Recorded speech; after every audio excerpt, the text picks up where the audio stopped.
Assalamualaikum warahmatullahi wabarakatuh. Halo anak-anak hebat di seluruh penjuru Nusantara.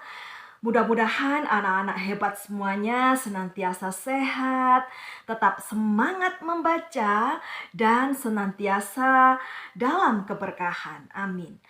Anak-anak hebat semuanya, kali ini Bu Aini akan membacakan buku cerita yang sangat menarik dengan judul Kesatria Sungai.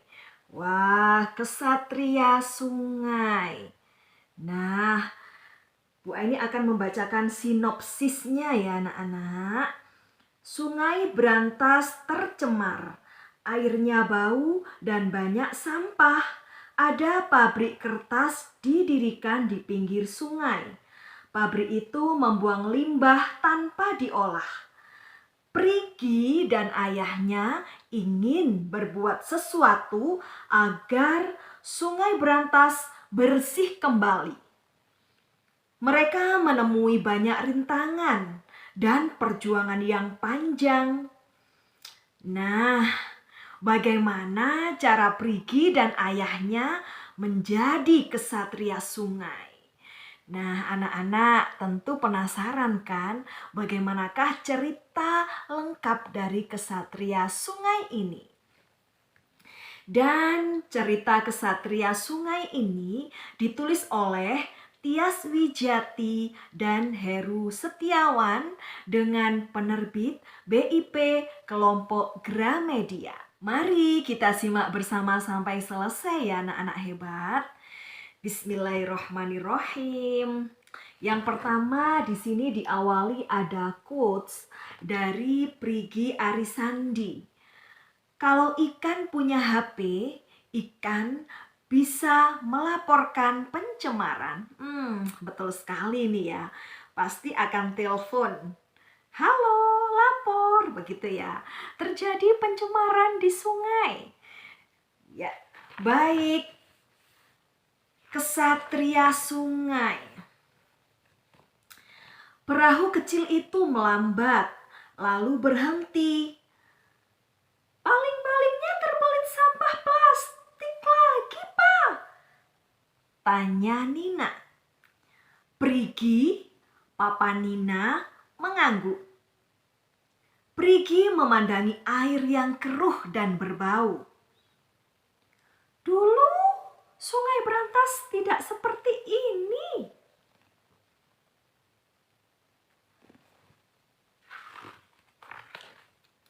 Papa, bermain air dari pagi hingga siang hari seru sekali.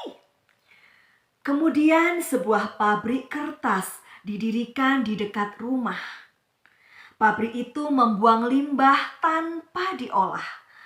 Keadaan sungai pun mulai berubah. Ayah Prigi melawan pencemaran tersebut. Dia juga mengajak warga untuk melindungi sungai. Ayah Prigi tidak berhenti melawan meski mendapat ancaman.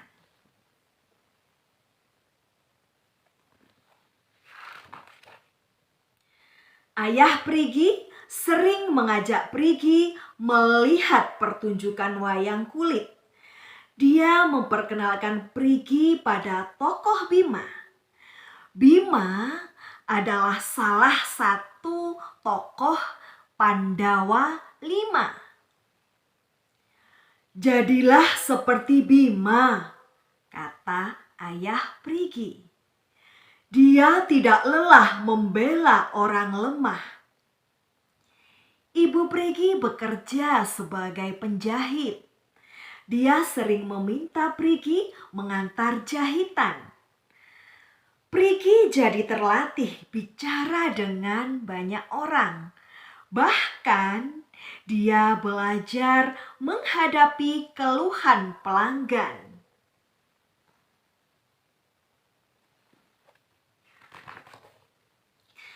Prigi terus mengingat ajaran orang tuanya.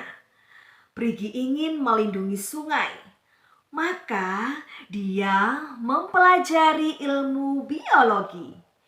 Dia pun membaca tentang cara-cara kerajaan-kerajaan kuno melindungi sungai.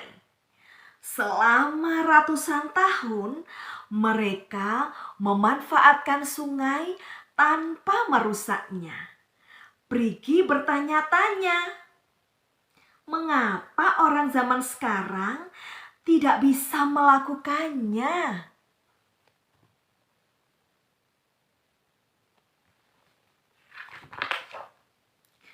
Prigi memutuskan untuk bertindak. Prigi lalu memimpin gerakan melawan pencemaran.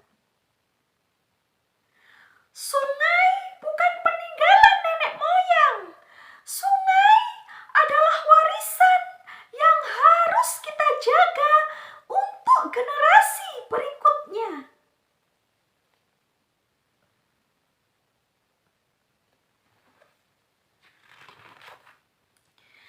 Ada akibat dari setiap tindakan. Setelah memimpin perlawanan, Prigi harus menjawab banyak pertanyaan di kantor polisi. Prigi sedih saat melihat orang tuanya datang menjemput. Ternyata orang tua Prigi tetap mendukung keputusannya. Ayah Prigi berkata, "Jangan berhenti menyampaikan kebenaran, Nak. Orang yang membela kebenaran akan selalu jadi pemenang." Prigi sadar dirinya perlu bukti untuk melawan pencemaran. Bersama teman-teman dan istrinya, Daru, Prigi melakukan penelitian. Mereka mengukur kerusakan sungai akibat limbah dan sampah. Hasilnya, air sungai tidak layak lagi dikonsumsi. Pencemaran juga memengaruhi kehidupan di dalam sungai. Ikan-ikan makan sampah karena tidak bisa membedakan sampah dan makanan. Kemudian manusia makan ikan. Pada akhirnya manusia makan sampah mereka sendiri. Lingkaran ini harus diakhiri, ujar Prigi.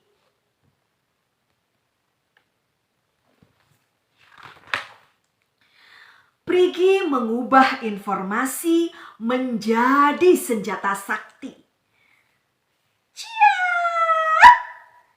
Jurus serangan langit.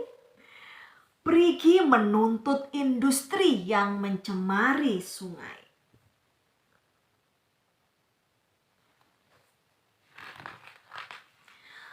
Prigi juga meminta pemerintah membuat peraturan baru. Pak Karwo, Gubernur Jawa Timur, memulai program patroli sungai. Kemudian Bu Khofifah, gubernur yang baru, memimpin pembersihan sampah popok.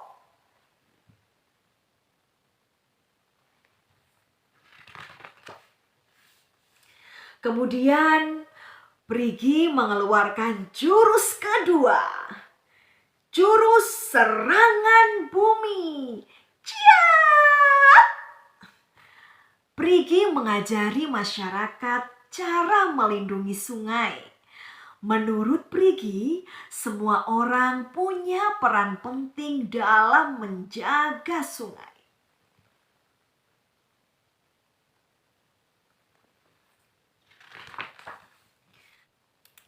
Namun, Prigi percaya kesatria sungai yang sebenarnya adalah anak-anak. Prigi pun melatih mereka. Beberapa anak menjadi detektif sungai. Yang lainnya menulis surat untuk para pencemar.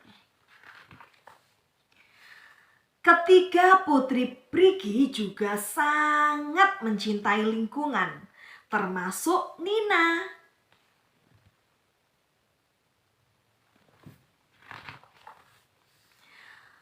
Perahu kecil itu melambat, lalu berhenti. "Apakah tugas kita sudah selesai, Papa?" tanya Nina. "Belum," Prigi menggeleng. "Masih banyak tugas yang harus kita kerjakan. Ayo bersihkan salju dari sungai kita."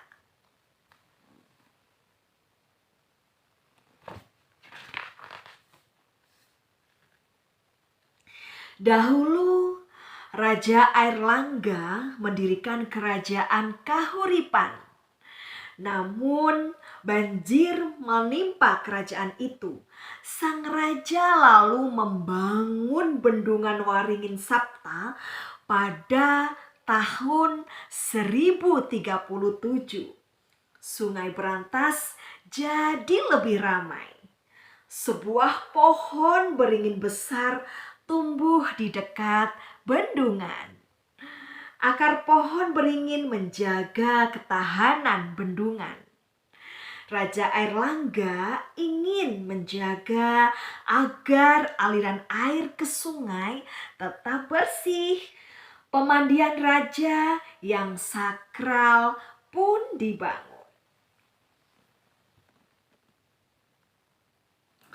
Ya, sangat menarik sekali ya. Ini ada jasa yang sudah dilakukan oleh Bapak Prigi Arisandi. Ini adalah merupakan kisah nyata ya, diangkat dari kisah nyata yang kemudian diceritakan dalam tulisan yang berjudul Kesatria Sungai.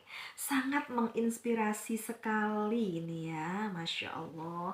Mudah-mudahan anak-anak juga mempunyai karakter ya, peduli lingkungan dengan terus menjaga sungai dari pencemaran, terutama anak-anak dan semuanya tidak membuang sampah di sungai, tapi membuang sampah pada tempat yang sudah disediakan.